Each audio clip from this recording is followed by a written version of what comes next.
നമ്മുടെ എല്ലാം ജീവിതത്തിൽ കഴിഞ്ഞുപോയതായിട്ടുള്ള നിരവധി ഓർമ്മകളുണ്ടാകും. അതിൽ ചില ഓർമ്മകൾ നമ്മെ വല്ലാതെ വേട്ടയാടുന്നുണ്ടാവും. കഴിഞ്ഞുപോയ ഓരോ നിമിഷവും ഇനി ഒരിക്കലും വരാത്തവണ്ണം നഷ്ടപ്പെട്ടു കഴിഞ്ഞു. ആ നിമിഷങ്ങളെക്കുറിച്ച് ദുഃഖിച്ചിട്ട് ഒരു കാര്യവുമില്ല. നാളത്തെ കാര്യങ്ങൾ എന്തായിരിക്കുമെന്നോ എങ്ങനെയായിരിക്കുമെന്നോ നമുക്ക് പ്രവചിക്കുവാൻ സാധ്യമല്ല. അതുകൊണ്ട് നാളത്തെപ്പറ്റിയും ഒന്നും പറയുവാൻ കഴിയുകയില്ല. നമുക്ക് സ്വന്തമായിട്ടുള്ളത് വർത്തമാനകാലം മാത്രമാണ്.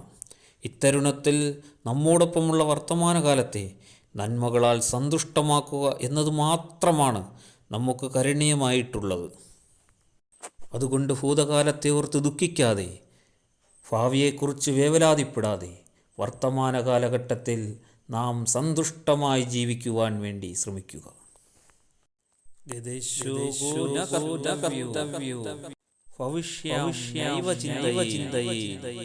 വർത്തമാനേന കാലേന പ്രവർത്തന്തേ വിചക്ഷണഃ.